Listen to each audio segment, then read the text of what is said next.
We continue this morning in the subject of spiritual gifts, and more specifically in part 19, about those who prophesy and pray in tongues.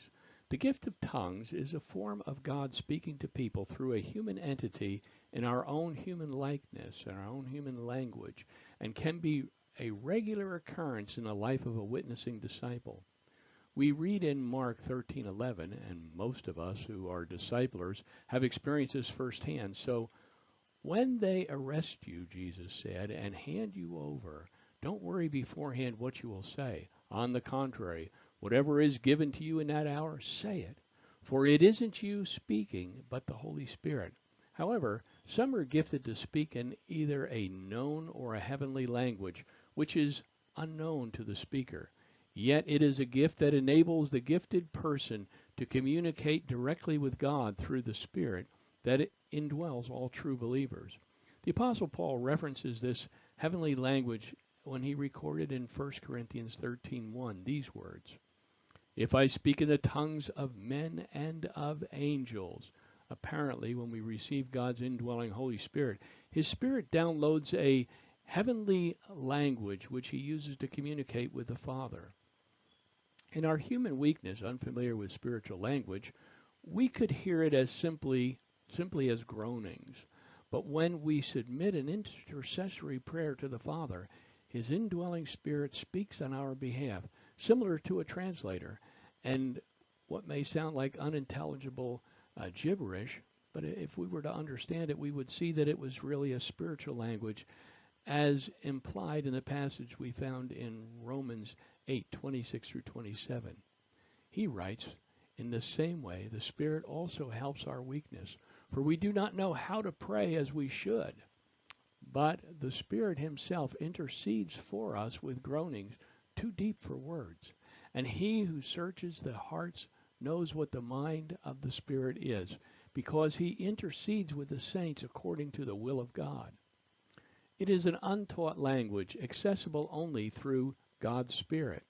Those who utilize a prayer language in conversing with the Father through His Spirit accept that they are speaking in tongues of angels.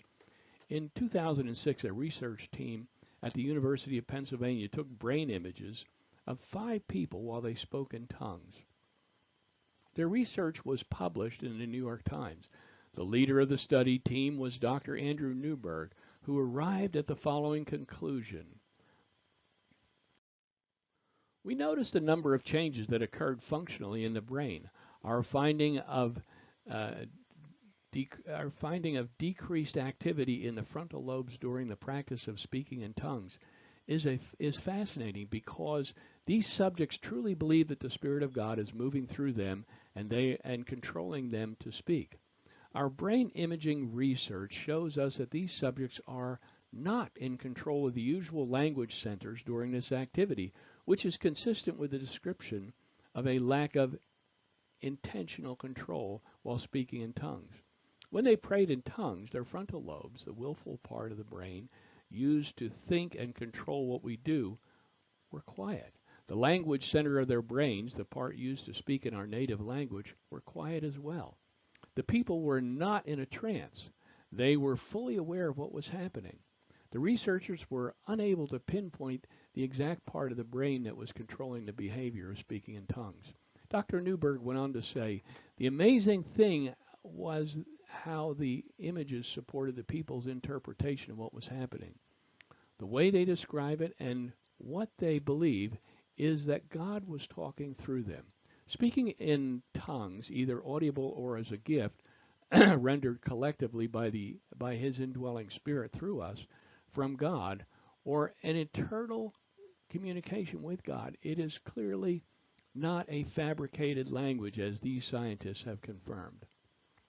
Whether or not you have a Spirit-controlled ability to vocally prophesy in either the tongues of angels or gifted with the ability to interpret what was spoken, our Bible is clear that when these gifts are properly utilized, the speaker speaks with mysteries of the Spirit.